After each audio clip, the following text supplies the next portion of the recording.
Thanks for tuning into the Adam Carolla Show. You can watch the full show on YouTube.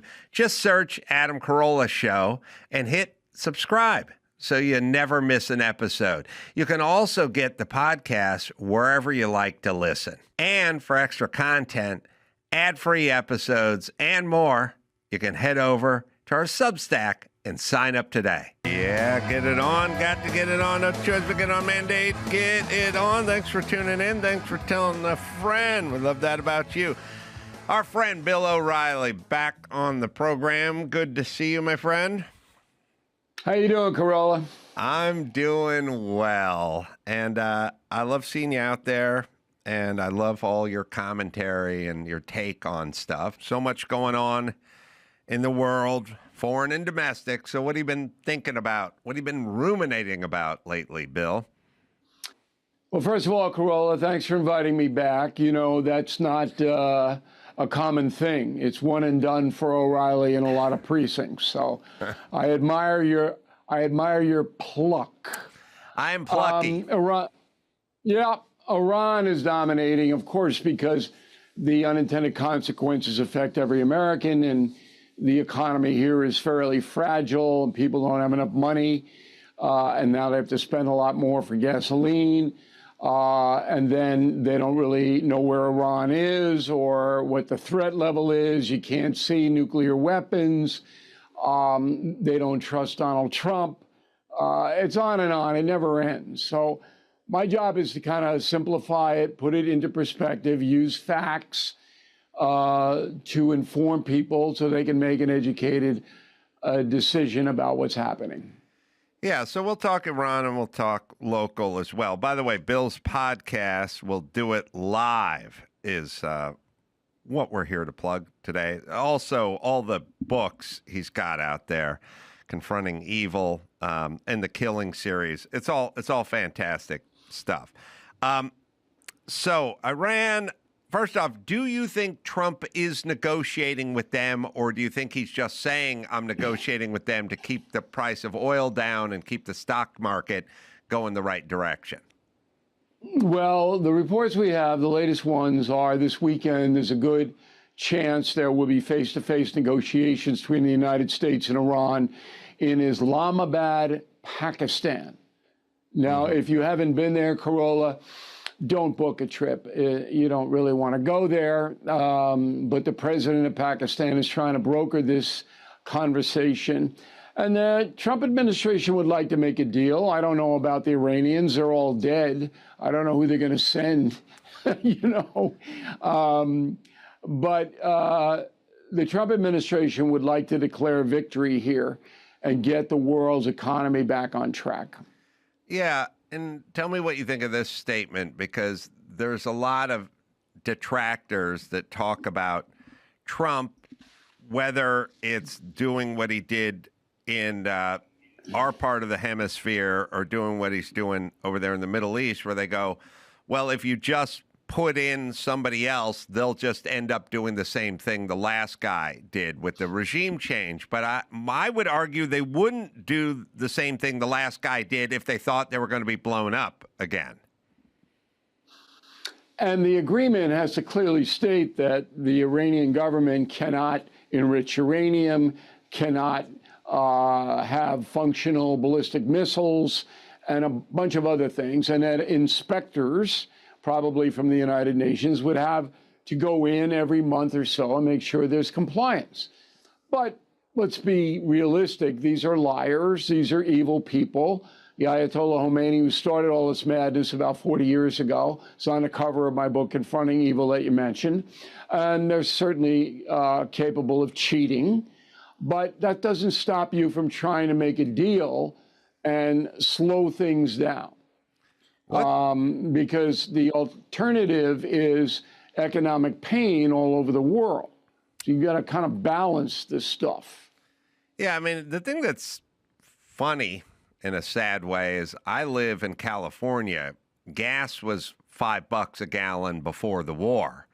It basically, you know, other parts of the country are explaining they have to pay $3.50 for a gallon of gas. I'm like, that's the best day of the week for me. I mean, Californians complaining to Californians that your gas has gone up to $3.50 is insane. Ours hasn't been $3.50 for 11 years.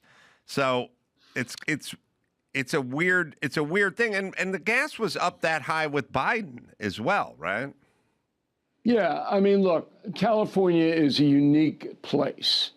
And I understand, I've been to pretty much every county in the state, why people want to live there. I mean, it's beautiful, and the weather is good in most of the state. And there's a freedom to California that in other places really doesn't exist. However, Sacramento, your state capital, has ruined the economic profile of the state. And you're paying for windmills that don't do anything and trains that don't even have tracks. And the corruption is unprecedented in this country. I think California is the most corrupt state in the history of the union. And anybody who lived there is going to get whacked. It's going to get worse, Carolla.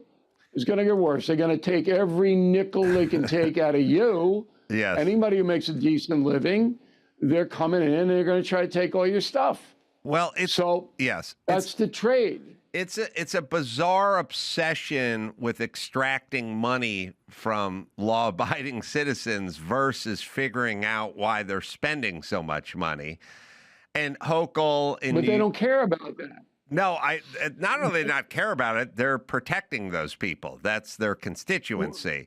Because that's the con, that's the corruption. So on this Thursday coming, 2 days from when we're taping this, I'm doing a special on News Nation called The Collapse of San Francisco. One used to be probably the nicest town, big city in the country, and now it is a hellhole. And it's not a complicated situation. The San Francisco government, far, far left, combined with the state of California, refuses to enforce the law. Right. And when you refuse to enforce the law, the criminals are going to run wild. And the drug addicts are going to come from every part of the country to San Francisco because the city gives them $1,000 a month on a debit card. You put it in, $1,000 comes out, you buy all your fentanyl until the money runs out, and then you mug people. Yeah. And San Francisco doesn't deny it. They know why the city's collapsed, yet they sit back and they watch it happen, and there's no drive to improve things or change things. That's stunning. I agree. I'm from LA, and San Francisco is where you went if you wanted a beautiful weekend. And the topography was amazing, and all the Coit Towers and the top of the Mark and the Golden Gate Bridge and San Simeon and Tiburon. Like, you would just go there for the weekend, and it was exquisite. And, and this wasn't in the 40s or the 50s. This is the 80s and the 90s. And it was bucolic. And it was like, it was like a Rice-A-Roni commercial. You got young people can look that up. And now every person I know who goes to San Francisco gets their car broken into and their computer stolen out of the back of the rental car, or their guitar stolen out of the back of their car. So it's a mess. And here's what I don't understand, Bill. Just like people are leaving California, go to Texas and Tennessee and Nevada and everywhere else, it's a pretty easy little experiment we conducted. We took the nicest city in the country, in San Francisco, and we did a little experiment. What if we ran a city all blue with no interference, no checks, no balances, just a supermajority, all Democrat? What would happen to that city? And it's turned into a fecal-riddled, dangerous mess that nobody wants to go to. Fisherman's Wharf is closing down restaurants and shops. So we just had a little experiment, blue versus red, and it's been settled.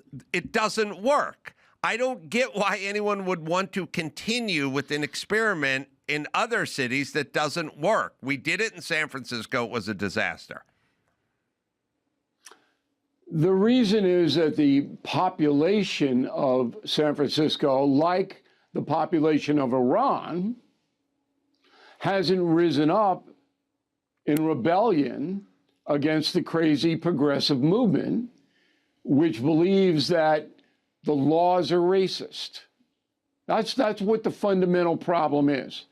The progressive movement believes the United States of America is a bad place, and white men run it, and white men want to punish all minorities and women, and all the laws are racist, and nobody who's poor or addicted has any responsibility at all. They can do whatever they want because the white men somehow made them into these miscreants. This is the craziness that has permeated San Francisco and a lot of California. And just and to when you bolster your point, I don't know if this is in your short doc, but the BART system, the Bay Area Transit System, refuses to show footage or pictures of criminals who are committing crimes on their rapid transit system because they say it's going to lead to racial profiling and discrimination. So meaning all the guys that are mugging all the old women on the BART system are black teenage boys, but we won't show you that because we don't want to perpetuate this stereotype, which is a perfect example of why they're circling the toilet right now. And the criminals know this. So when I was doing a special shooting, and we shot it over the Super Bowl weekend, and San Francisco was there, I walked through the Tenderloin district with my cameraman and was doing a narration.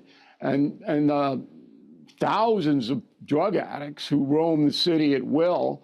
I mean, most of them didn't know who I was. They thought Dirty Harry had returned. Okay? And I'm going, this should never happen, not only in the United States, but in any civilized country. Look at this.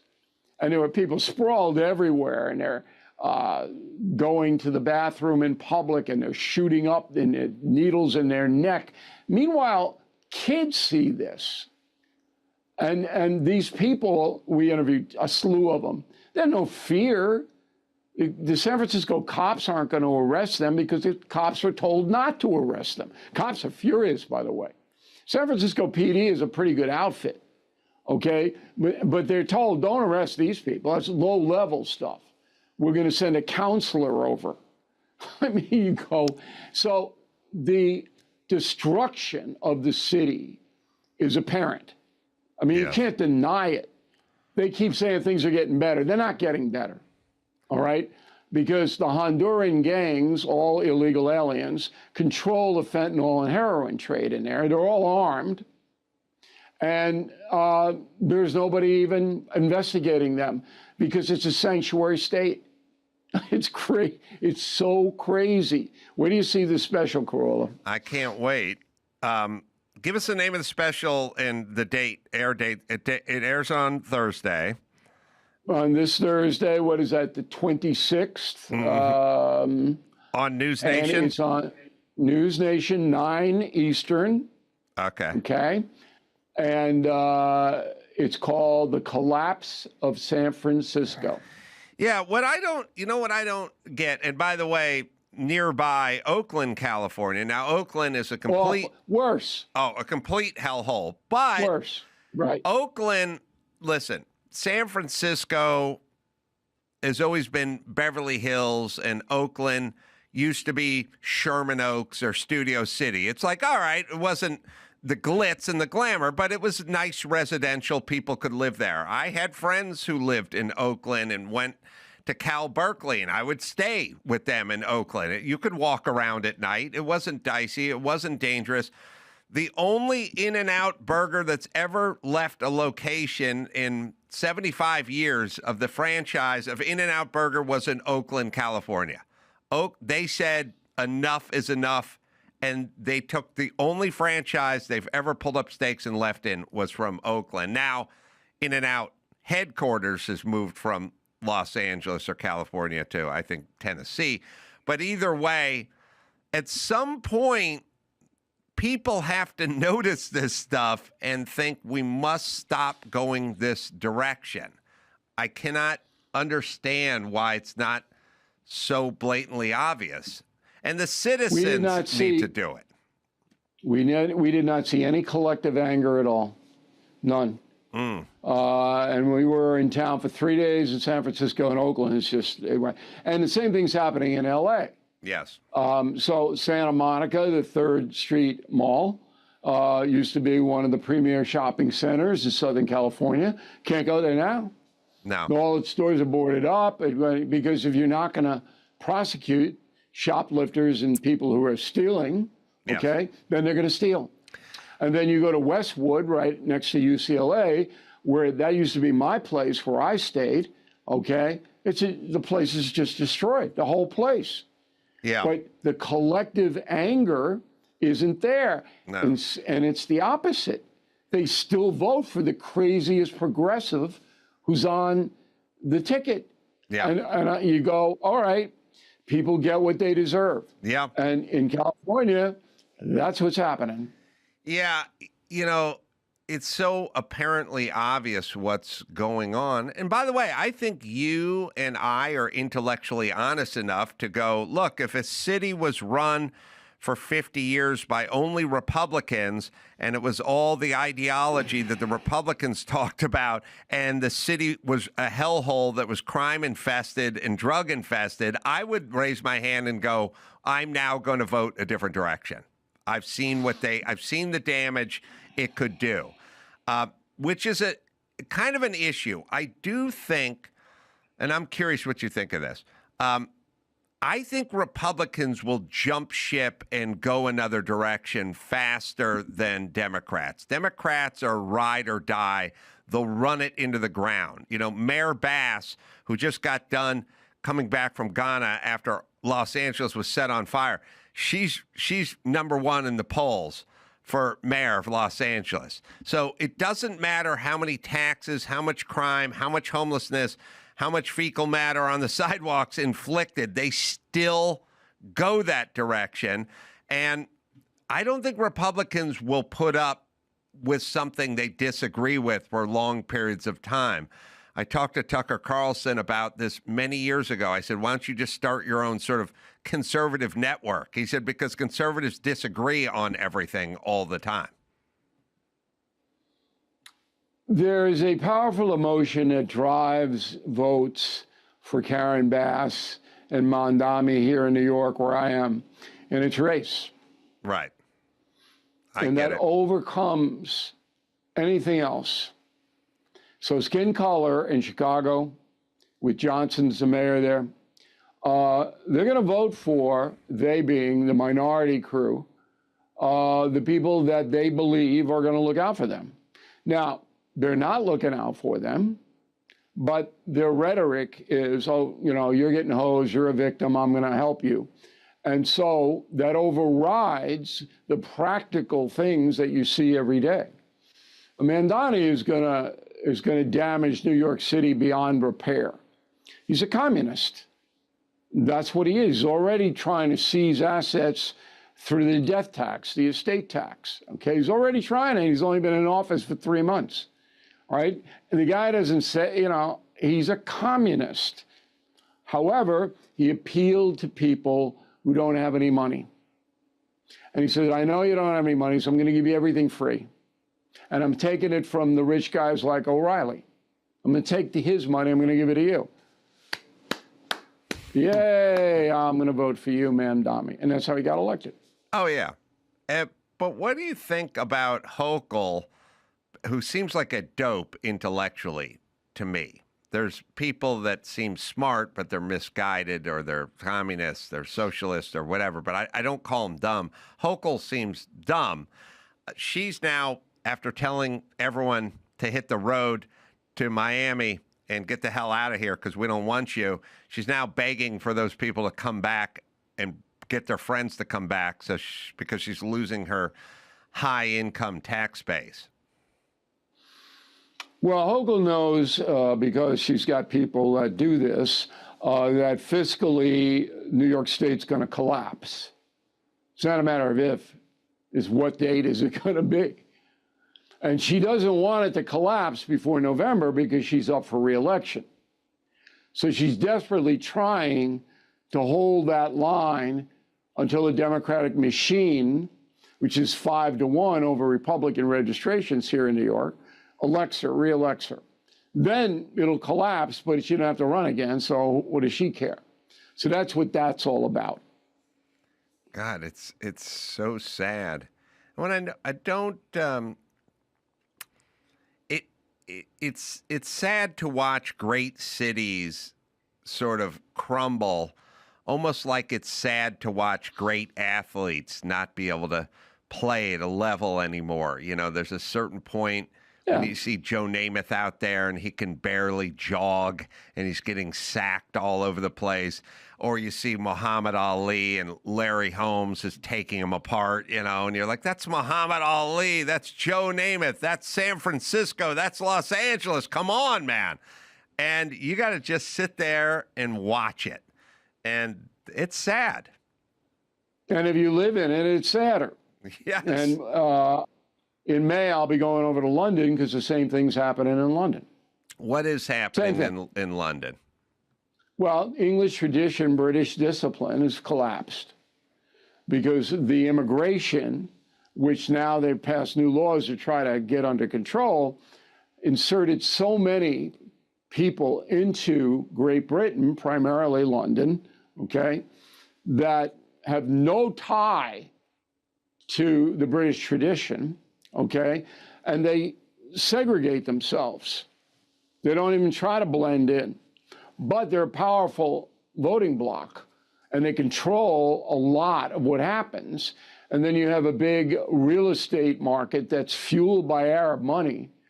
And, you know, Muslims, Arabs have taken over the city.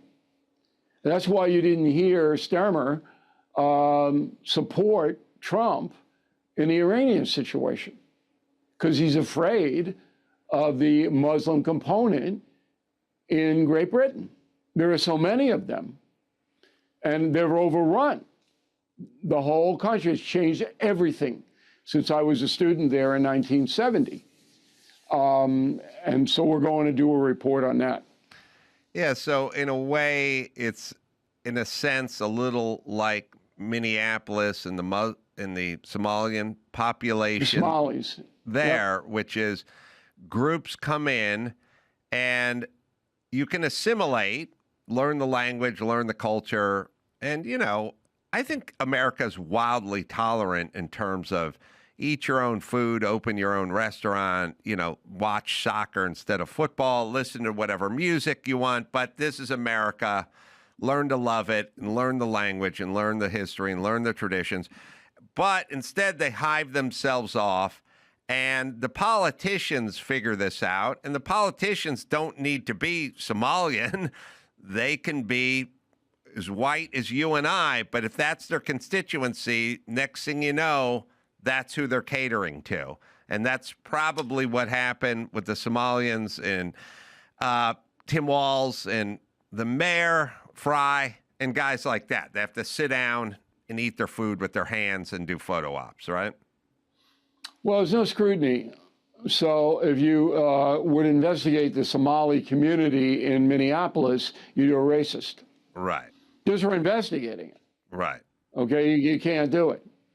And California is an interesting demographic study because Ronald Reagan was elected governor there twice. Okay, and so it was once a conservative state, primarily white, and it ran fairly efficiently. All right, and then there was an influx of Mexicans and Central Americans who came in with a totally different point of view, which is good. I mean, I'm a big diversity guy. When I say that, people go, oh, come on, yeah. I don't like forced diversity, but I like a variety of cultures. I think that's healthy. But when you get these voting blocks that become bigger and bigger and bigger, and then they align themselves with one party, don't even listen to the other party, because the one party is promising them entitlements across the board, the Democrats, then your whole state changes. Yeah. And that's what happened in California. Well, it's sort of like what happened during COVID with the school teachers' unions. They became one big block. They became very powerful. They became important to the governor in terms of getting elected. And then they started calling the shots in terms of closing or when to reopen with COVID. You did damage to the students, you did damage to the populace, but they're sort of become in charge. And the governor can't say to them, sorry, back off, go back to work. I'm running this state. He cannot run afoul of them. So now you have government officials doing the bidding of these groups, essentially. Small, but I'll give you a small and interesting example. Leaf blowers are illegal in Los Angeles. They drive me nuts, and they put out more pollution. I don't know what the study is, but literally one two-stroke gas-powered leaf blower puts out more carbon and more pollution than a full-size Ford pickup truck does in like 5 years. It's really stunning how polluting they are, and they outlawed them. They made them illegal in 1999. Well, any day of the week, you can wake up and look and see gas-powered leaf blowers up and down the street. So they're outlawed. And by the way, in L.A., you park somewhere and your bumper's hanging 6 inches into the red, you will get a ticket. They will write you up for everything.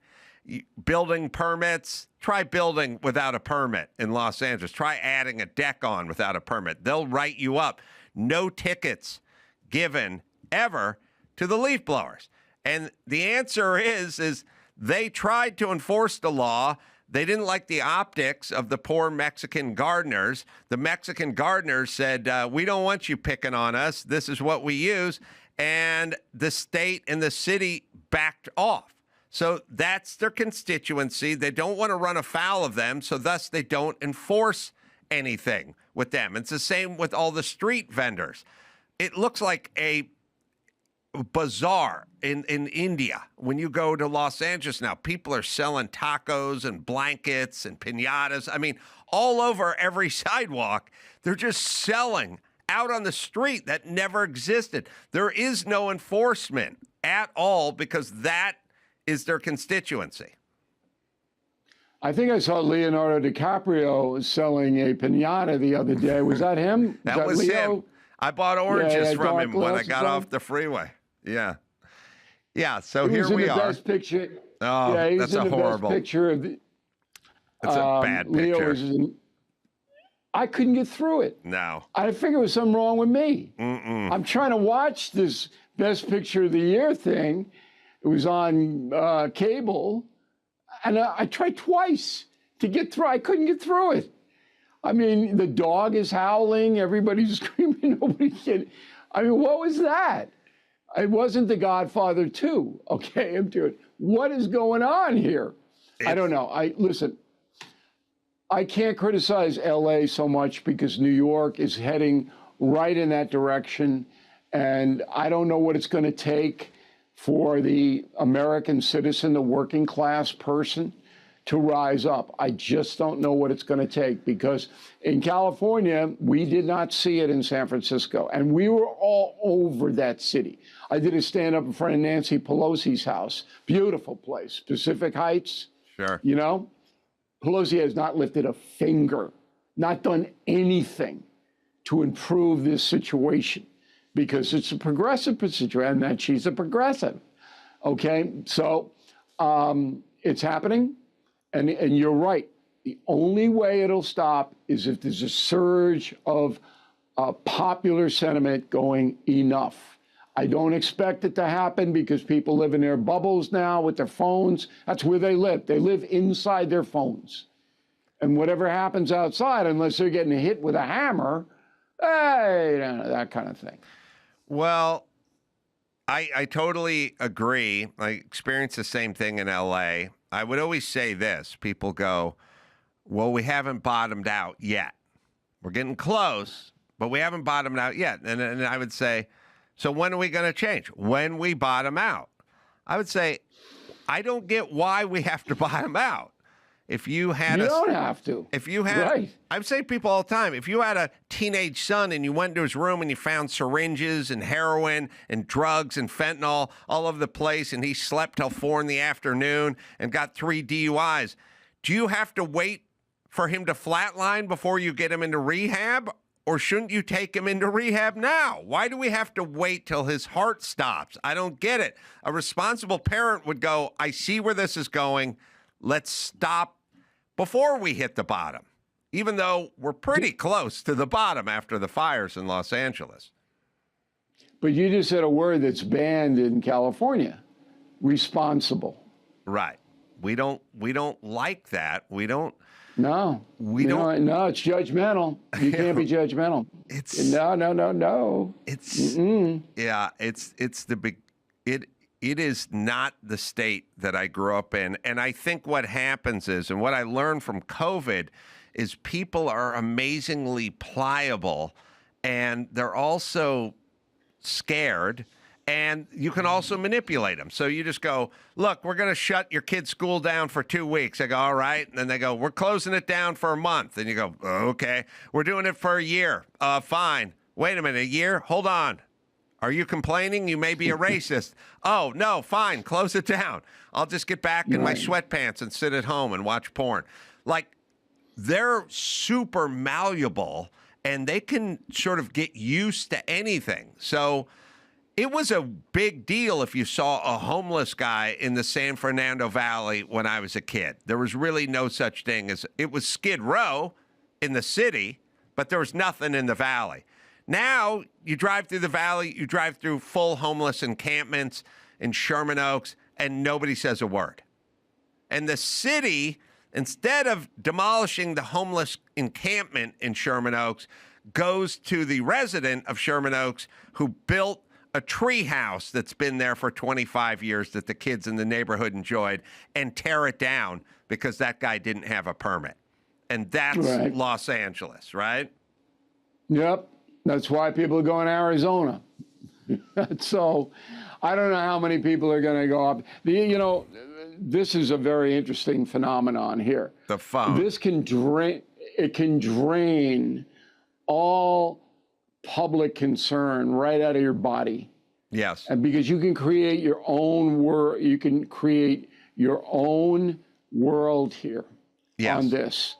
And you don't have to go out of this. It provides all the entertainment you need, escapism you need, TikTok you need, whatever it is. So why get complicated and why get involved with stuff that's hard and people aren't going to like you and maybe somebody will scorn you when you can every day pick this thing up and lose yourself. You have to make a living to eat, although in New York, Mandami will give you food if you can find the food place.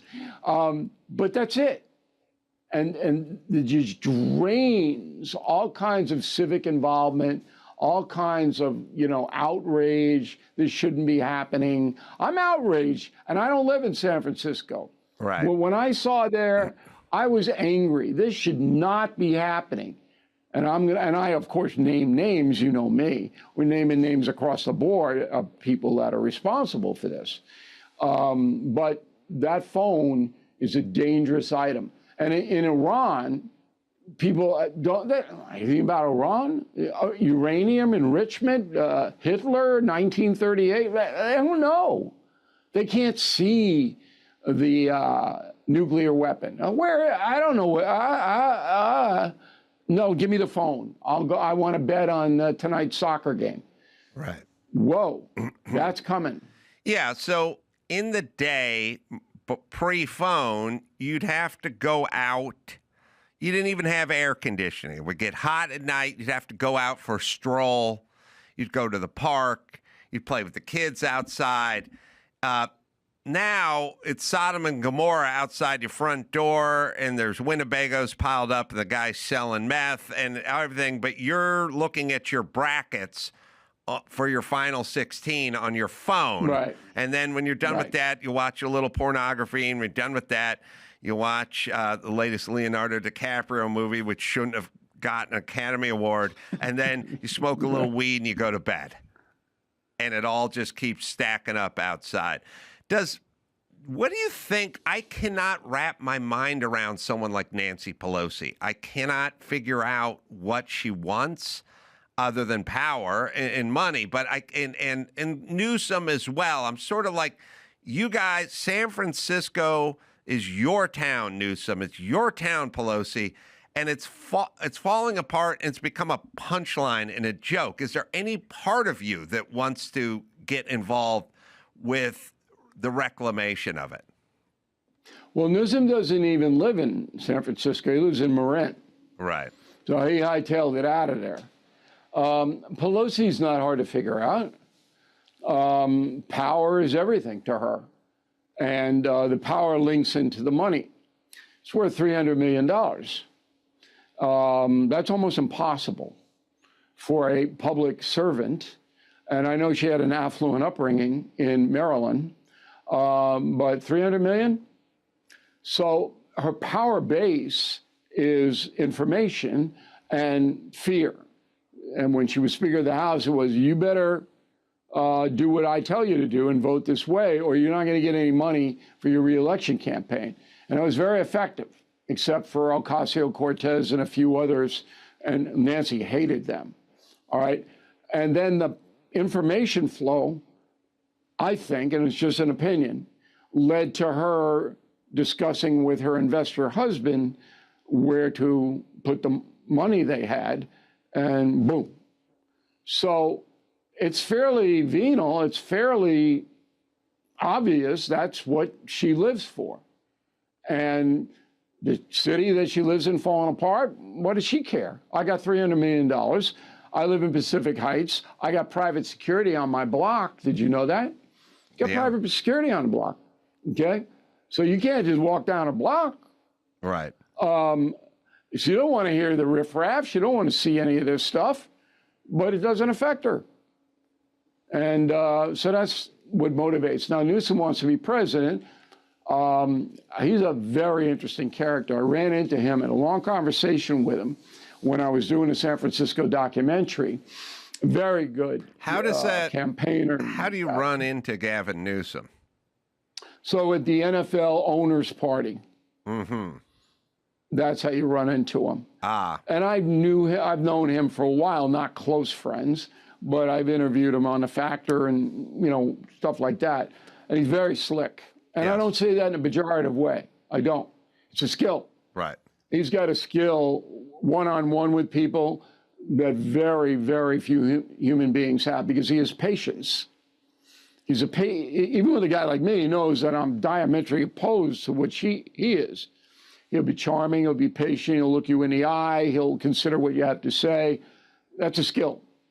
So he wants to be president. I don't think he's going to make it myself, but it was an interesting conversation with him. Yeah, I've talked to him before. He's a likable guy. You believe he's a good dad and things of that nature. Probably be a... Now, he has hair just like Fabian. Fabian. Remember Fabian? Sure. I'm a tiger. What's his song? His song was Tiger, I think. Something. Yeah, I think he was a zebra, then a tiger as he got more popular. But Fabian, if you Google Fabian, he's got the exact same hair as Newsom. Well, people like him. They like his hair. I have no idea what he stands for. I don't think he knows what he stands for. Sometimes when he's asked to express it, he doesn't articulate what he stands for. I think he's, in a weird way, the worst compliment you can give to somebody is they're a great politician, And I do think he's a great politician, but unfortunately that means he stands for nothing. Or I don't know that. I think he stands for whatever is going to advance his political career. Well, for sure. Yeah, but that's also it's like Biden. Right. Biden was he was the poster boy for that. I used to call Biden the man of no seasons. Right. Whatever his belief system was, 5 years ago, it's not the same today because he's evolved. Maybe you can help me here, Carolla, because I'm trying to evolve, but it isn't working. Me too. I can't seem to get into the evolution zone. But with Biden and Newsom, they're just constantly evolving. Well, so you really don't know, Is it a fair statement to say that Kamala Harris attempts to do the same things, but she doesn't pull it off? She's not smart enough. Right. She's not smart enough, but she's against fracking. Now she's for fracking. She was for transing the illegals in prison. Now she's against it. And to flip-flop, it takes a very skilled hand to pull that off, and she's just not skilled enough to do that. I don't think it's a matter of skill for her. I just don't think she's smart enough. Yes. To parry with, once you get at a certain level, you're under scrutiny all the time. Right. And you've got to be aware of what's happening around you. Right. And Newsom is. Right. Newsom is very aware of what's happening around, not only in his own life, but he's aware of it. Right. Okay? Absolutely clueless of what's, this is the anniversary. We're taping this on Tuesday of her being appointed 5 years ago as border czar. Right. Remember that? Yes. Okay. So I'm going to get to the root cause of why millions of people want to come to the United States. And Kamala is going to get to the root cause of that. Of course, the root cause was they wanted to make money. Right. That was it. Yeah. Okay. There's no other cause. They don't care about the Rocky Mountains. They don't want an In-N-Out burger. They want to make money. Right. Okay. They can't make money in Honduras because the gangs will steal it from them, or there's nowhere to go, or whatever it may be. She did nothing, zero, about the border catastrophe. And Biden was more than happy to give it to her because Biden wouldn't do anything either. But I ran her soundbite on the No Spin News, my daily news broadcast tonight. And it was, no, we can walk and chew gum at the same. This is exactly what she said. We can walk and chew gum at the same. We'll get to the root causes, and then we'll stop all of this. And stop one person. Not one. Yes. Okay? You could have gotten a 5-year-old in El Paso to be the border czar who would have done a better job than Kamala Harris. That interview she did with Lester Holt, where she said she'd been to the border, we've been to the border, and then the most telling part of that is she said, I haven't been to Europe either. I don't know what you're asking. You're the border czar. He's asking if you've been to the border that you're the czar of. Why is that a confusing question for you? She's stupid. I agree. Bill, let me give you a plug because I know you got a heart out here. We'll do it live, which I like's in the American vernacular. Now, is the podcast also Thursday, 9 p.m. Eastern, I believe, on News Nation. That's the expose on San Francisco. Give us the title of that one more time, please. Collapse of San Francisco on News Nation. And we live on BillO'Reilly.com. So just to make everybody's life simple, go there. You'll get the We'll Do It Live long form interview. You'll see where the San Francisco special is. You'll get the No Spin News. You get my columns. It's a very easy thing. And I appreciate talking with you, Carolla. It's been a while, and I'm glad you're doing well out there. I am. Next time you come to New York, you and I are going to go to Mandami's house and yell anti-communist slogans. All right, we'll have We'll have a beer summit with him. Thanks, Bill. Good seeing you, buddy. Okay, Adam. Thanks for having me. All right, we'll do the news with Andrew right after this. Tecovas. Well, something about wearing good boots just makes you feel like a badass, and that's why I love Tecovas. They're handcrafted for broken-in comfort. They have something for everyone. So whether you're a lifelong cowboy or first-time boot buyer, also their stores have free drinks, which is a nice touch. And really what's amazing, slipping on my first pair and realizing they're so comfortable right out of the box. Listen, I know you're going to love them. These guys have been around. They make everything, and they make it all well. They're Tecovas. Right, Dawson? Right now, get 10% off at tecovas.com/Adam when you sign up for email and texts. That's 10% off at tecovas.com/Adam. Tecovas.com/Adam. See site for details. Tecovas, point your toes west. Fast Growing Trees. Did you know Fast Growing Trees is America's largest and most trusted online nursery? They have thousands of trees and plants and over 2 million happy customers. They have all the plants your yard needs, grown with care and guaranteed to arrive healthy. I've moved around, and I like to plant when I move, and I always use Fast Growing Trees. They help me make my dream yard every time.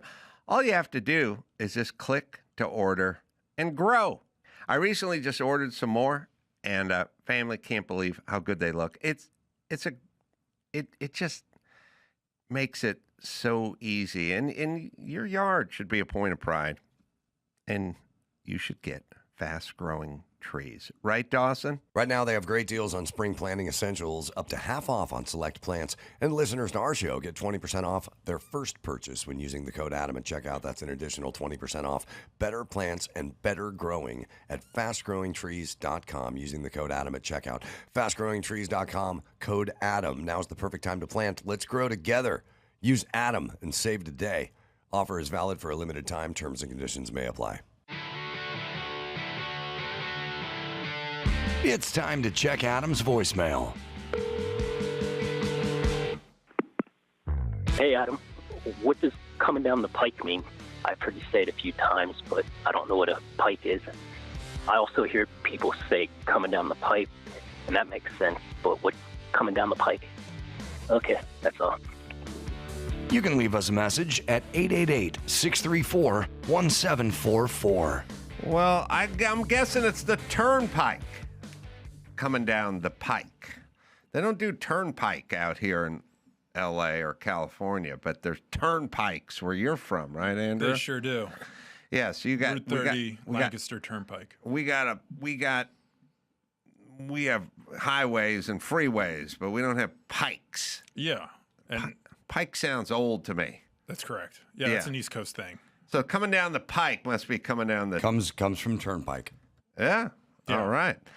And a weird thing about California is funny because California is environmentally super conscious, but also does a lot of stuff that ruins the environment, like burns the place down on a pretty regular basis and stuff like that. We also like to burn Tesla dealerships and stuff, which I'm guessing no car is worse for the atmosphere than a Tesla in terms of burning that Tesla to the ground. Whatever it's unleashing heavy metals and all, it's all plastic and heavy metals. Lithium-ion batteries. It's all a disaster. But anyway, we thought we should burn Teslas to the ground. But there's a funny thing I forgot about. There's a coffee shop in Malibu that I go to on occasion. And I hate waste. And I will get a cup of water from the coffee shop, or I have, and they give it to you in a plastic cup. And at some point, I drank the cup of water, but I wanted to dump some water in my canteen as I continued my journey, my walk. So I go back to the counter, and I have the plastic cup, and I say to the same guy who filled it up for me and handed it to me, he's got the little spigot behind him. I go, can you put some water in this cup and give it back to me? And his answer is, by law, I have to throw away the cup and give you a new plastic cup. And I'm like, I thought we didn't like plastic being thrown away. And it's a pretty stout plastic cup. And I'm standing right here, and he can't turn around, fill it up, and hand it back to me because there's a code. There's a health code that says no reusing of the cups. Okay, but you're the guys lecturing us on plastics and plastic straws and the environment, but you won't reuse the cup. Yeah, you'd think that would be like the Venn diagram for you. That's California. If you want a snapshot of California, it's we talk the most about plastic while throwing away the most plastic cups because of shitty health ordinances. Yeah. That's them. That's all. If someone said, describe California and how it works to someone who's never even heard of the word California, I'd go, here's their policy. And they'd go, that doesn't make sense. And you'd go, exactly. Next question. All right. The other thing that I wanted to get into. Now, I don't know why hyperbole bothers me. It always bothers me. I'm the worst guy to stand next to when you're trying to tell a story that's hyperbolic, because I always then go, no, it wasn't that bad. No, there wasn't that many people there. No, it was fine. But when men do it, it bothers me more. I don't know why. I don't mind a chick exaggerating, because that's just what they do. But when men do it, it bothers me more. Yeah, because engaging the imagination that's the act of a child. Yes, thank you. And Cory Booker decided he needed to go to the airport and engage in a lot of insane rhetoric that at some point I think we're just going to have to call him a liar, because he goes to the airport and they start talking about ICE, because, of course, he's very upset about ICE showing up at the airport. Remember 10 minutes ago when Trump moved the embassy from, Jerusalem, or from, wherever to Jerusalem, and they all said the Middle East was going to burn down, and nothing happened? Yeah.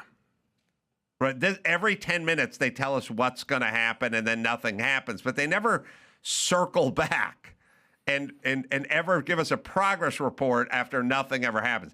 This is Cory Booker at an airport explaining what's going to go on with ICE. By the way, it doesn't help your case to have 4-year-old toddlers walking back and forth and moms with roller bags just going about their business. Yeah. You need ICE officers stabbing lesbians to really drive your point home. But here's his description of what ICE has been up to for the last several months. And so what's happening today in America that should outrage everybody? He's taking this very same agency that has been bursting into our schools, into our churches, into our hospitals, into our courts, and even into the homes of Americans. He's taking that agency that is reckless and out of control and bringing them to our airports. Under the lie that somehow this is going to help deal with the long lines that he created in the first place. This is an outrage. All right, everyone's outraged. They're always outraged until they move on to the next thing they're outraged about. Yeah. How are they bursting into church? I thought that was Don Lemon who did that. They're bursting into churches, hospitals, courts. Well, they do go to courts when the illegal's being arraigned, because you guys won't hand them over. So they'll do the court thing. Yeah, there's definitely schools. They're going to schools, everybody. Flight schools. What kind of schools? That was a calm-looking airport. There's not enough bedlam. He set up a podium and had a sound guy there with a microphone and everything. Yes, because we're outraged. Les, first off, TSA guys, not Green Beret Special Forces. I would watch that movie though. Not that caliber of security guard. Think more. When I think TSA, think more. Remember the fat chicks that were guarding Trump when he got shot in the ear? Think more of them. It's more of a Paul Blart. A little more Paul Blart. Yeah. Yeah. Mm-hmm. Yeah. A little. Yeah. I think a little more Paul Blart. Yeah. That's what you want to it's think mall of. cop. It's mall cop. Okay. So they can be replaced by anybody. Number one. Number two, the reason the lines are long is because a lot of them stayed home. So if you replace them, then the lines would get shorter, which they have. But again, according to lying Cory Booker, it's a problem. But yeah, think more Paul Blart and less John Wick. Yeah. Is what I'm saying when you picture your average TSA agent. As far as I would like you to think a little more Aunt Esther from Sanford and Son. All I ever do is get yelled at by older black women who are in front of the line somewhere doing something to me because I'm in charge of systemic racism. All right, so Cory Booker's a lying douche, and I guess he knows he's lying. Does anyone ask him questions like when you go churches, schools, what are you really talking about? Are there instances of this? And if there are, and CNN decided to not run with it, is that what you're suggesting? I don't know. I think he's probably trying to bump up his numbers on the poly market chart. He's not looking great right now. It's still Gavin by a lot. Well, the truth is, if they repeat a lie enough times, everyone believes He said it. inject bleach. Yeah, okay. All right. Except for no one ever injected bleach. Now, do you have the poor 18-year-old girl that was shot by the illegal in Chicago as part of your thing? Sheridan Gorman, 18 years old. She was a student at Loyola University and sadly was killed last week. And, so the Chicago lawmaker, Alderman Maria Hadden of Chicago, is being torn apart on Twitter for kind of the dumbest take. Well, hold on. Before we play it, it's an 18-year-old girl who went out to see the Northern Lights or something at night, and there's an illegal 25-year-old who shot her in the back when she was trying to run from this guy.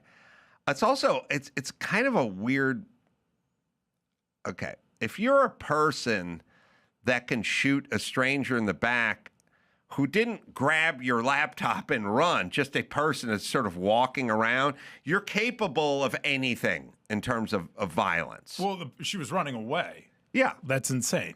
That's insane. She shows up with this guy who was caught at the border and then let in under Biden and then brought to a sanctuary city, which is, look, whether you're an illegal or a drug addict, you're going to go where the getting's good. And if San Francisco is a good place to be a drug addict, then you will end up in San Francisco. And if Chicago's a sanctuary city and Dade County, Florida isn't a sanctuary state or city, then you're going to go to Chicago over the place that is not as hospitable to your illegal ass being there. But they caught him at the border. Then they sent him. He ended up in Chicago. Then he got arrested, but for theft. And then instead of handing him over to ICE, they did not. He was released back in Chicago, and then at some point he kills an innocent 18-year-old girl that no one on the left cares about because it hurts their narrative. But this is Alderwoman Maria Hadden. All right, so she has a take on what may have happened. Yeah. The kids were out doing normal things people do in the neighborhood. And it sounds like this might have been a wrong place, wrong time, running into a person who had a gun. They might have startled this person at the end of the pier unintentionally. But that's all we know. So yeah. She startled this guy.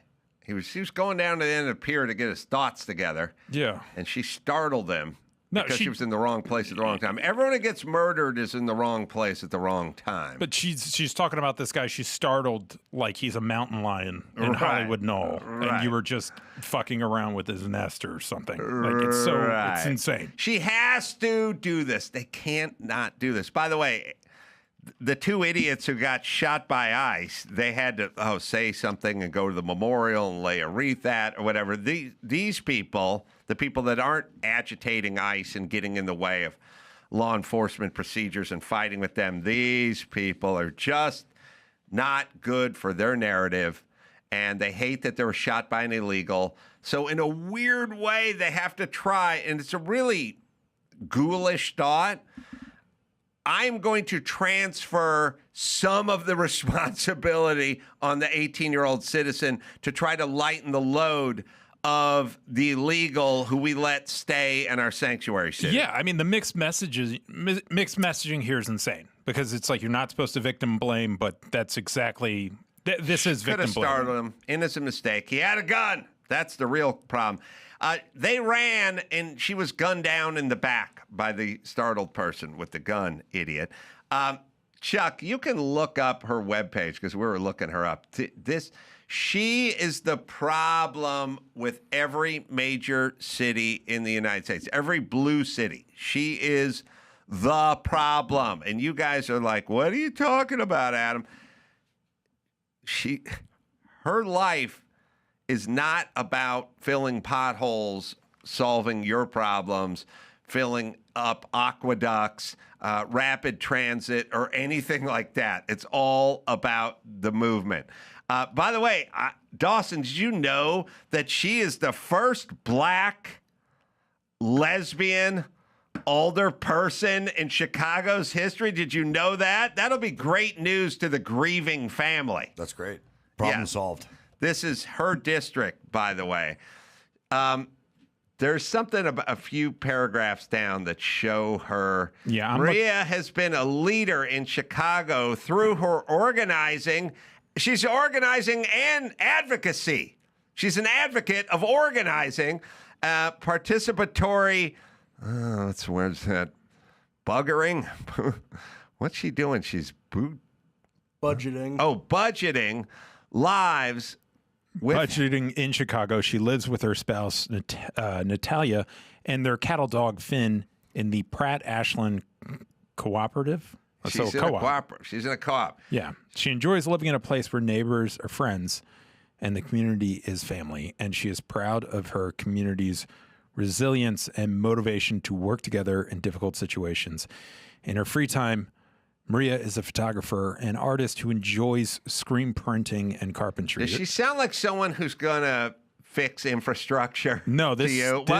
Don't put it down. It's her next line that I like the best. Okay, before becoming alderwoman, Maria Haddon was the executive director of Our City, Our Voice, a national nonprofit organization she founded to enable communities and local governments across the country to redesign democracy for more empowered and equitable participation. We're going to redesign. We're going to reimagine. We're going to everything. Yeah. Her expertise in public participation is grounded in grassroots organizing efforts for social change. All right. So everyone, the problem with the blue cities is, and by the way, we have Mayor Bass, so we have another Dumbo who'd rather be in Ghana instead of anticipating a huge scale fire. These people are not interested in the potholes and in the reservoirs and in crime and all the boring stuff that makes a city safe for its citizens. They want to celebrate with the gay flag in the community and look at systemic this and systemic that and enact change. They're not interested. By the way, I'm not interested in their shit. If I was an older person in Chicago, guess how many gay flag ceremonies and LGBT whatever I would go to? Zero? I would go to zero because I wouldn't be interested in it. They are not interested in what you're interested in as far as the city. They're interested in change and what the new face of the city looks like and so on and so forth. So thus, if you get a bunch of these people in positions of power, then whatever the gay pride talk's going to go up tenfold, but the potholes are not going to get filled because that's not where their interest lies. Karen Bass, mayor of Los Angeles, is not interested in the nuts and the bolts of the city. Nithya Raman is interested in going down to Hyperion Boulevard in Silver Lake and taking down signs about U-turns so gay guys can cruise the neighborhood and fuck on people's lawns. That's where her priorities are. If I was in charge, I'd want to go after graffiti and garbage and crime and homelessness and aqueducts and forest management and things like that. But she's not interested in that. And we get a whole bunch of people that aren't interested. And I don't even think it's not even a pejorative. It's just to say, I've never had a girlfriend or a wife or a woman in my life where we've had real talks about infrastructure, building, taxes, and things like that. They're not interested in it. And then we elected a bunch of them, and the city is run accordingly.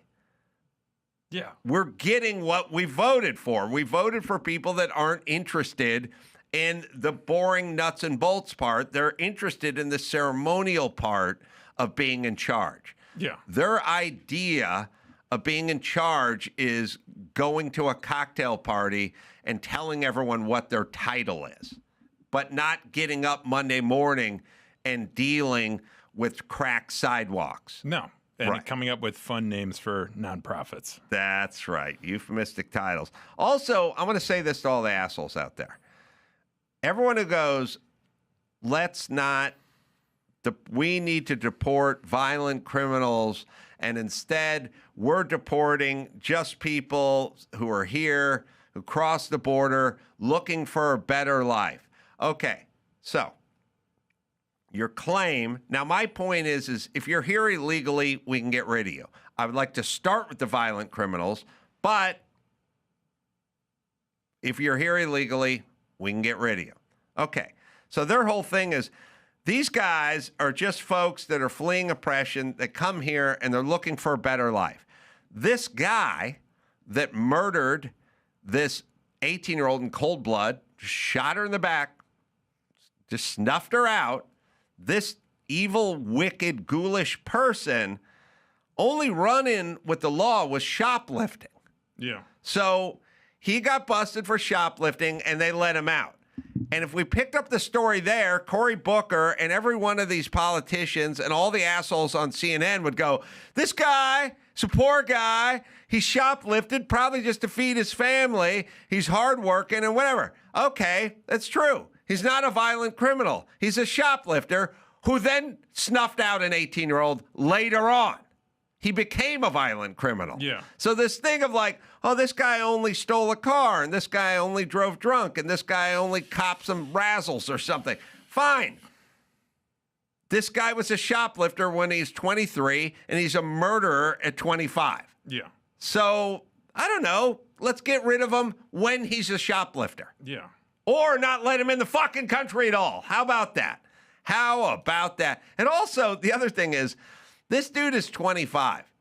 He's going to sit in one of our prisons for 60 years. You understand? And it's going to be a maximum security. He's getting life, and we are going to pay $75,000 a year for this guy for the next 50 or 60 years while he's incarcerated. We're going to feed him, and at some point he's going to need medical attention, and he's never going to pay a penny in taxes, and he's going to cost us millions and millions. This one guy who Joe Biden and Kamala Harris, border czar, led into this country, one guy not only snuffed out this person at 18, but we are going to spend millions of dollars, courts, medical, prisons, court-appointed attorneys, counselors. At some point, he's going to sue the state of Illinois because he was mistreated in prison. One guy we let in. Yeah, I just Googled it. $50,000 a year. Is going to cost. That's how much it costs to incarcerate someone in Illinois. All right. And he's going to be around for 60 years because you don't tend to OD and you don't smoke a lot in prison. So let's see. 5 times 6 is 30. Is this guy going to cost us $3 million? Did I figure that one out? That's correct. So it's going to be $3 million just to keep him incarcerated, not to mention there's going to be a lot of other expenses attached to this guy. Because we let one guy in, it's millions of dollars, and an 18-year-old will never see her 19th birthday. Thanks, Joe Biden. Good, but Joe Biden's a good dude, right? It's good. Well, this is like that tweet you liked about weaponized empathy. 100%. Where is that clip? That's Do we have that? yeah, we have that. That's a liked tweet. Yes. Women are much more empathetic than men, and they have a hard time putting people in prison and punishing people. So they let them back out, and then their empathy seems to go out the window for the 18-year-old that got snuffed out by the person they let hang out in their sanctuary city, though. That part, that's where the empathy tends to go. O'Reilly Auto Parts. Yeah, they're in the business of keeping your car on the road. They offer friendly, helpful service and the knowledge you need. If I can't figure out something that's going on with my car, they're always the first call I make. They have thousands of parts in stock. They can test your battery for free. Need wiper blades, brake light, I don't know, quick fix for something on the car? They'll get you the right part. Everyone who works there is knowledgeable, and best off, they are friendly. Held the door for me last time I was at the one out in Burbank. The professional parts people at O'Reilly are your one-stop shop for DIY auto stuff, in-store or online. It's O'Reilly Auto Parts. Right, Dawson? Stop by O'Reilly Auto Parts today or visit us at O'ReillyAuto.com/Adam. That's O'ReillyAuto.com/Adam. Pluto TV has thousands of free movies and TV shows. You swear? If I'm lying, I'm dying. This is the mindset. Free. This is the mantra. Free. This is the mindset. With movies like Titanic, Dreamgirls, and Gladiator. Are you not entertained? And TV shows like Survivor, SpongeBob SquarePants, The Fairly Odd Parents, and Ghosts. Pluto TV is always free. Huzzah! Pluto TV. Stream now, pay never. Speaking of shitty governments, Los Angeles has just announced it's going to greenlight a staggering $250 million expansion to LAX, the LAX project, up from $13 million. Hold on. The clip's ready now, so we'll circle back to it's ready? LAX. Okay, great. Here we go. Who is this speaking, by the way? Well, J.D. Haltigan. J.D. Haltigan, who's a something. All right, well, here's what he has to say. Let's see what he has to say. I think what's happened is we've come to basically hijack the feminine ethic of care, the feminine impulse to be empathetic, particularly on the left, has become what I view as a completely feminized Democratic Party where empathy is weaponized. And so, we see more women in college. We see less men, in the humanities, in social sciences, and sort of the systemizing element, which is really what underlies how things are ordered in society, how things function, has been, there has been basically more or less discarded or seen as not important. Masculinity is really what will track personality-wise with systemization, and femininity is really sort of the analogy with empathization. And if a society becomes completely feminine, all kinds of chaos will ensue because you don't have any sort of rule-based, lawful, statistically minded, quantitatively focused. Pause it for a second. So when I tell you Los Angeles thinks like a chick, we're chick-based thinking. That's why we have all the fucking chaos and the the chickiest based thinking city is San Francisco, and that's why they're fucked, right? And then if you go to the dude-based thinkers, then you have, I don't know, Galveston, Texas, or something like that. But even within a place like Texas, you can have Austin, which is a little slice of chick think in the middle of Texas, which will now have a bunch of homeless people in it. But, in 50 years, we'll all be chicks. I tried to warn everybody years ago.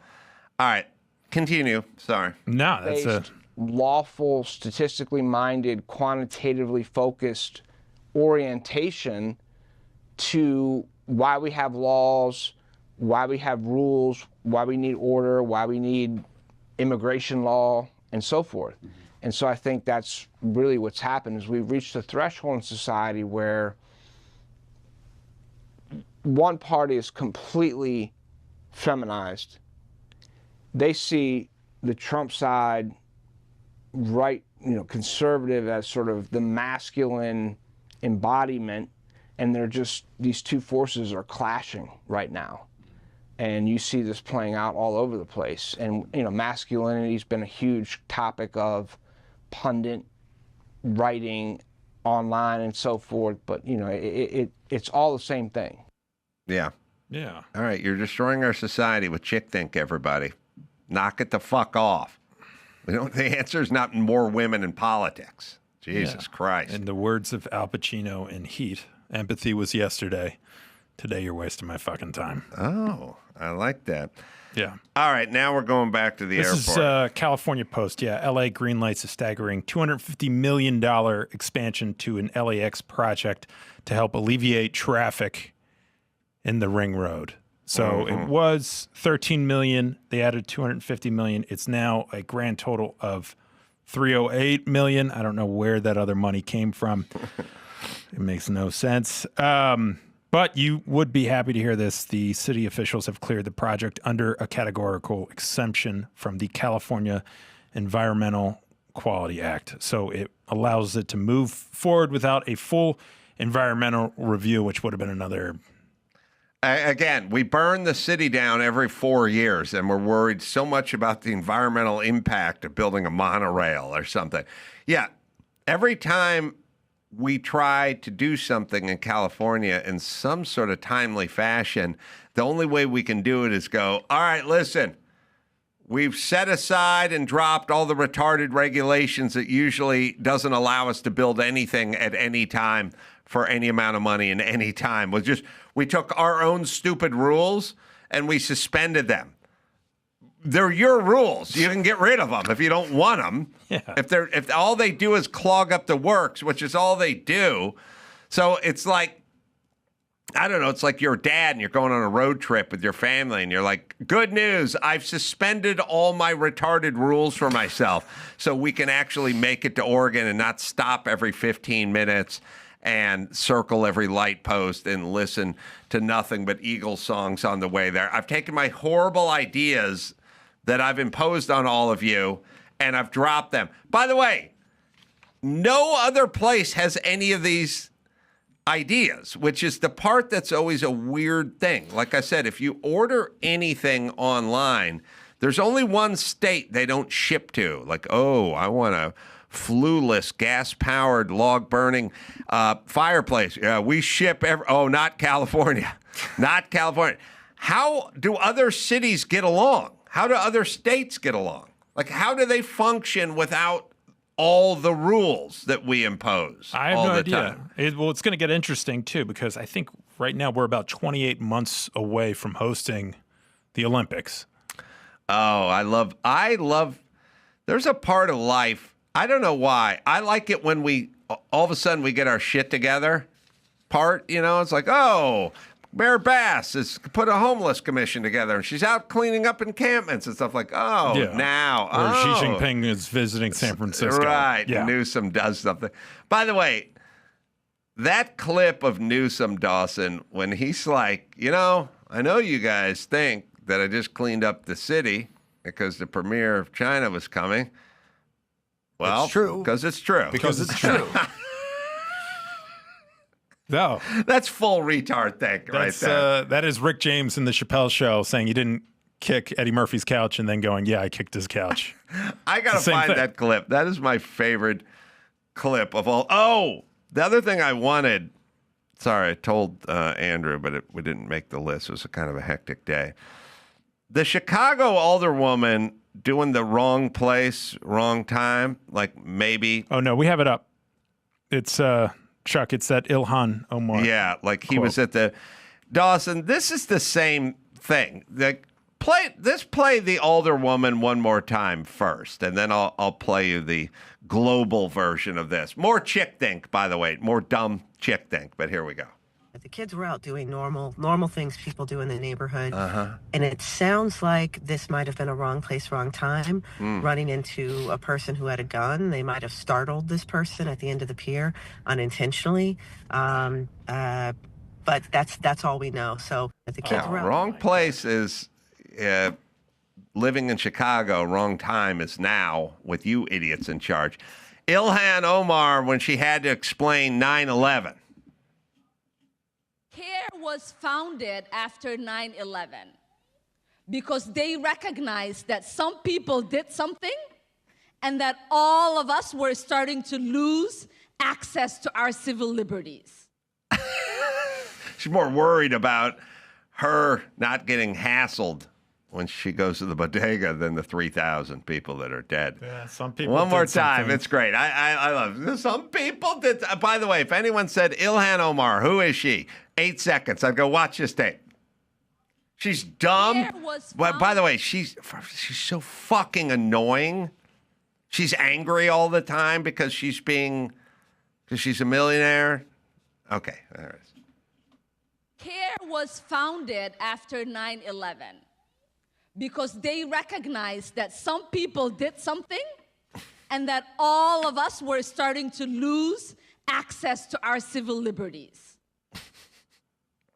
By the way, what's it, 7 years ago or something? What access? You mean being able to rip off the fucking government? Is that, you're talking about access to ripping off the government with a bunch of daycare bullshit from your Somalian friends? All right, so it's January 31st, 2023, Dawson? Is that what Yeah. All right. So she lost that. Anyway, that's chick thing. Guy was maybe down at the pier, maybe got startled at the pier, and then later some people did some things, and let's eat lunch. All right. Well, that sounds like a reasonable explanation and chick thing. Okay. Now to the other side of the country. This is Kathy Hochul. She finally admits that the economy-killing climate law is bad for New York, and she should probably end it. Now, this is the 2019 Climate Leadership and Community Protection Act that was signed into law by Cuomo. You know what I love with all these fucking politicians? They always preface it with they're still very committed to this thing, but they've scrapped it. Yeah. You know what I mean? But still very committed to this thing, but not doing this thing anymore. Yeah. All right, here we go. This is Hochul, who's dumb. And this will make families have to endure impossible choices. I will not stand by and let that happen. I believe that the goals of this law to build a clean energy future and strengthen our energy system for years to come is a noble one. I'm committed to it. But I also have to take... All right, hold on. It's noble, and she's committed to it. Except for I'm now going to scrap it. Except that, because it doesn't work. Right, and it hurts people. But it's noble. But the more important part is how much she's committed to this thing that in the next 9 words, she's going to tell you we're scrapping. All right, go back 5 seconds just because it's funny. Committed to it. But I also have to have responsibility to protect people from rising costs. If the path forward is only going to drive prices higher, then we have to act. And that's why I'm calling on the legislature to work with me in the next few weeks before the budget is due to come up with a common sense plan that understands the realities that we're dealing with today. This is not the world of 2019 as much as we wish it were when this law was first passed. We will not walk away from our climate goals. No. We'll make sure that the path we're on is realistic. We're not going to walk away from our climate goals. I'm just scrapping the climate shit. But there's still a great commitment to it. Yeah. I'm just scrapping. I love this company. I'm just quitting. She's taking responsibility. I'm not going to walk away from this company, but I am quitting. That's good enough for the people who voted for her, though. It is. When you're fucking dumb, and by the way, this is more chick think. It's just blah, blah, blah, blah, blah, blah, blah, blah, blah, blah, talk. The climate thing's just a fucking bullshit money grab. And by the way, it is easy to scrap bullshit money grabs. Like, here's the whole thing. Defund the police, that's going to affect people. Scrapping the climate bullshit affects nobody because it was made up in the first place. So that's the good news, right? I mean, no one cares. Yeah. It's not going to affect anybody. No, it's not a real... Hold on. We'll hear. Wait, go back another... Go back to almost the front. I just like that she has her goals and her commitments still. Go ahead. And that's why I'm calling on the legislature to work with me in the next few weeks before the budget is due to come up with a common sense plan that understands the realities that we're dealing with today. This is not the world of 2019 as much as we wish it were when this law was first passed. We will not walk away from our climate goals. but make sure that the path we're on is realistic and fair to the people we serve. Because a climate policy that leaves working families behind is not a sustainable path forward. All right. Well, all right. So let me just figure out this about Kathy Hochul. She told rich guys to hit the bricks and go to Florida and to get on a bus and take their shitty politics and get out of New York. We don't need them. And then she said, let's really focus on climate change. And now she's saying, hey, rich guys, could you come back and pay for everything? And we're going to scrap the climate change bullshit because we can't afford it. Yeah. That's all right. Well, maybe she's a shitty decision maker. Maybe her ideas are bad.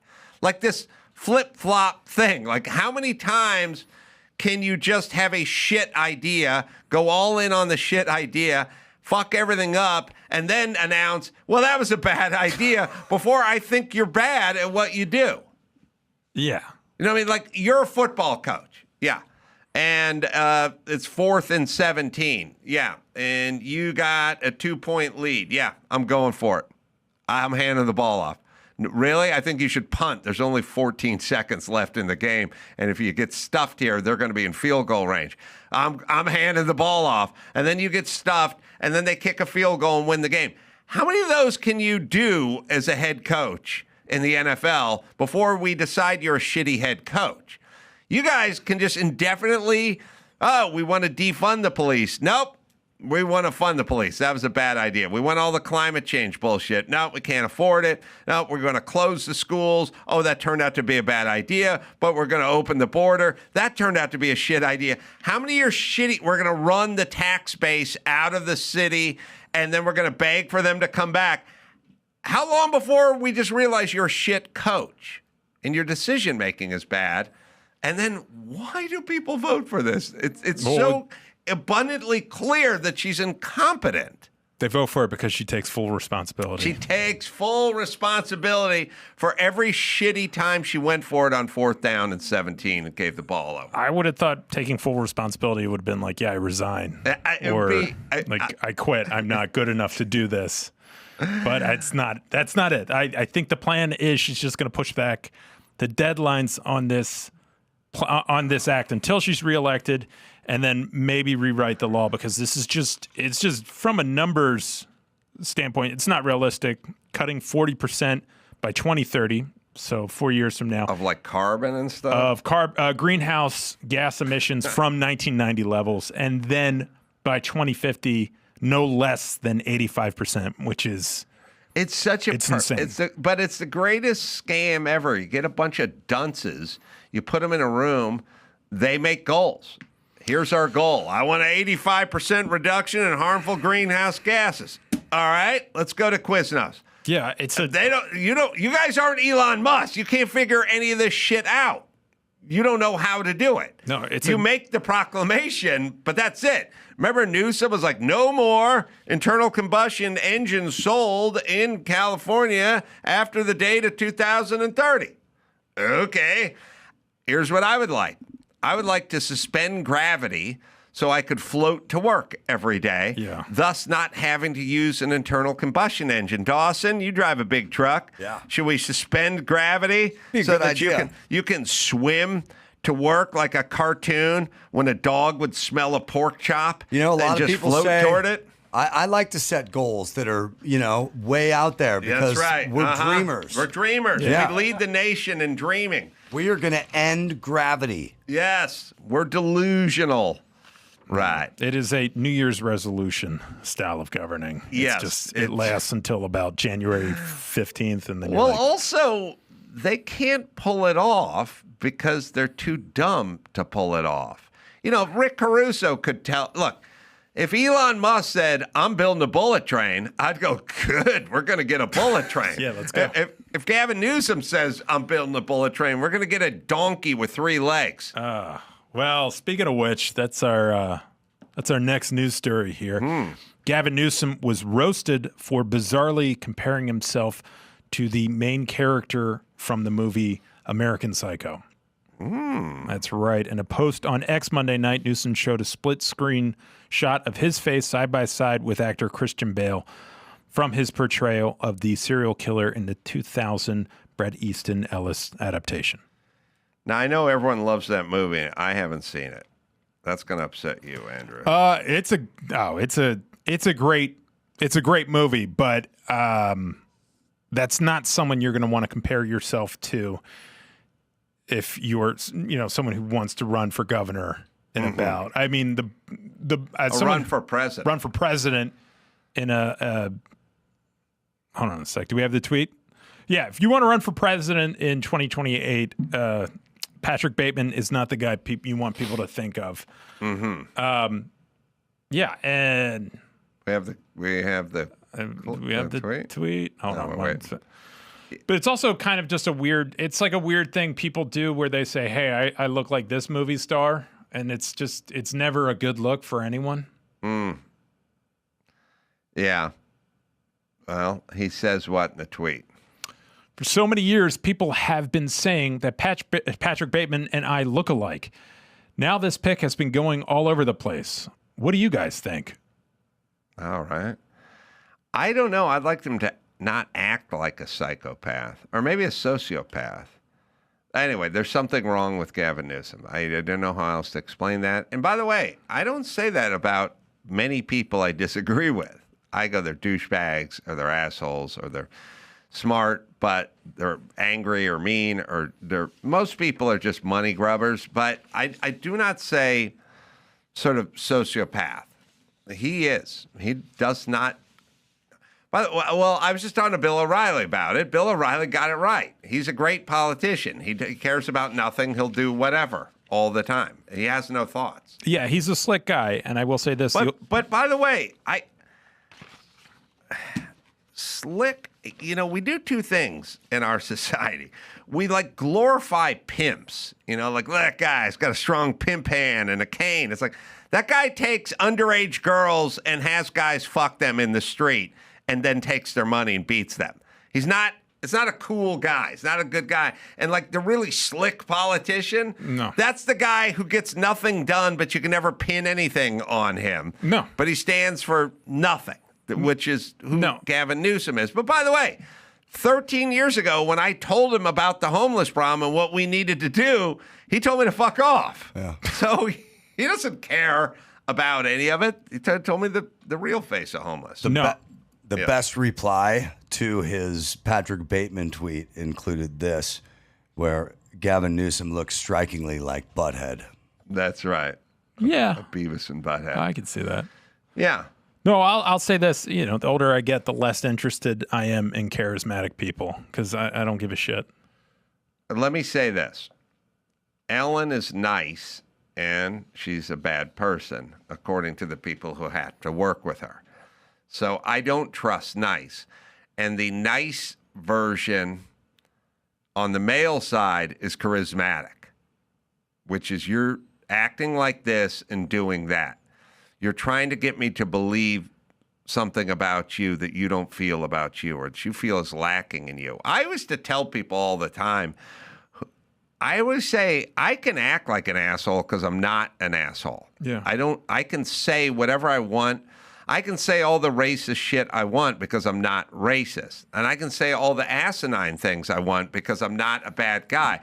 But if you are a bad person and you sort of know who you are, you must spend your waking hours convincing everyone around you that you're not the person that resides inside you that you're aware of. Yeah. So Elon Musk just does what Elon Musk does because he doesn't think he's a bad person. If he's trying to protect that, then you would act differently. So there are those people, and it's Gavin Newsom. It's the deep leg crossers. I care. Look at I got a brooch and a deep leg cross. Look how much I care.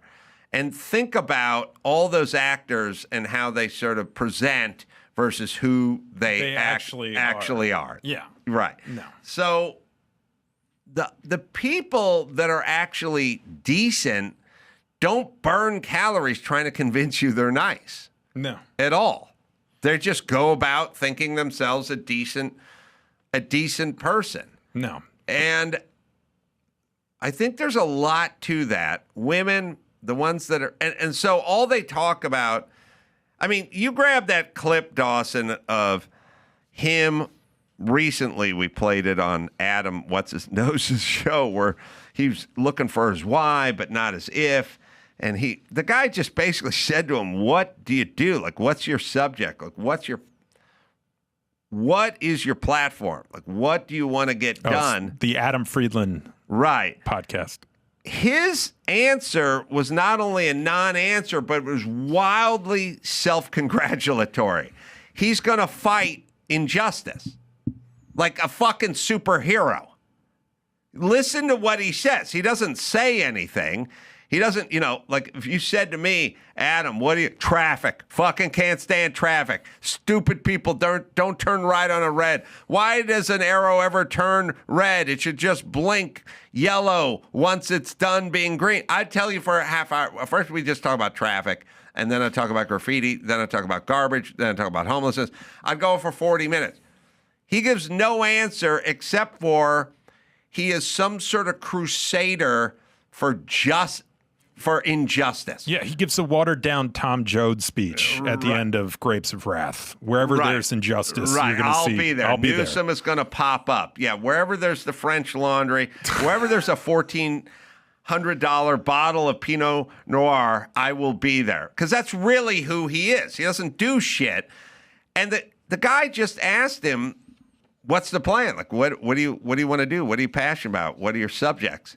And he talked about being a crusader for justice.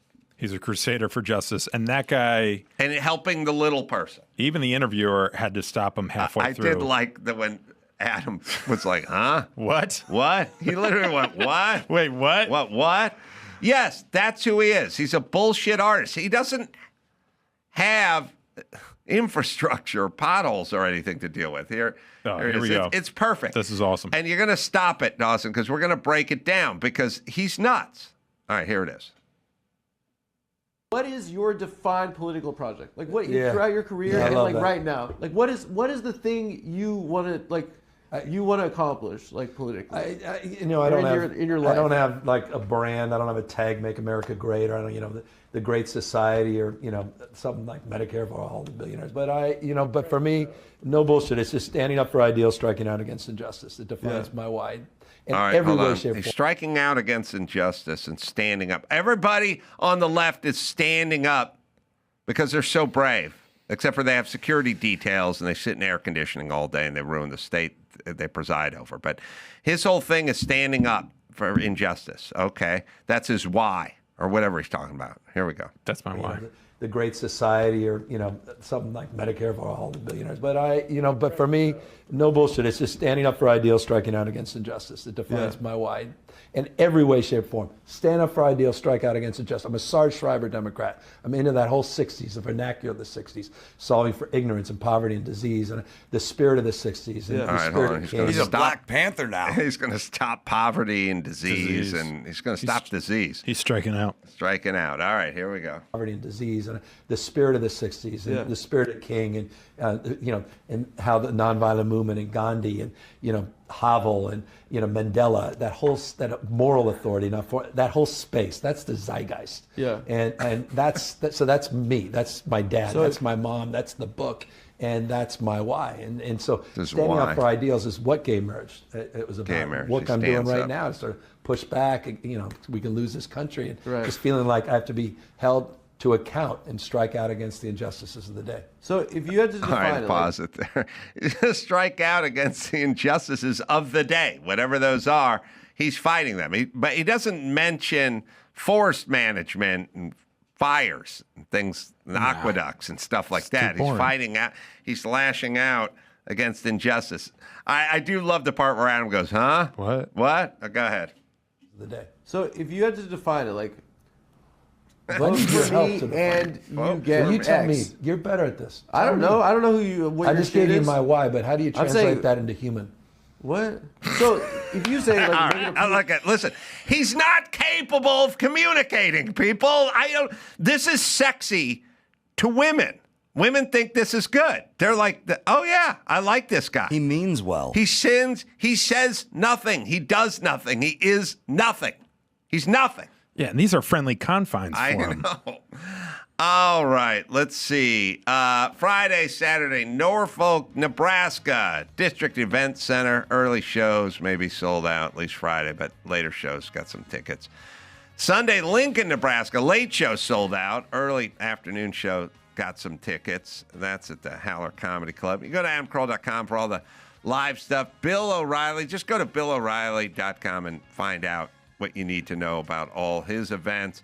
Nice job, Andrew. And until next time, it's Adam for Andrew and Bill O'Reilly saying mahalo.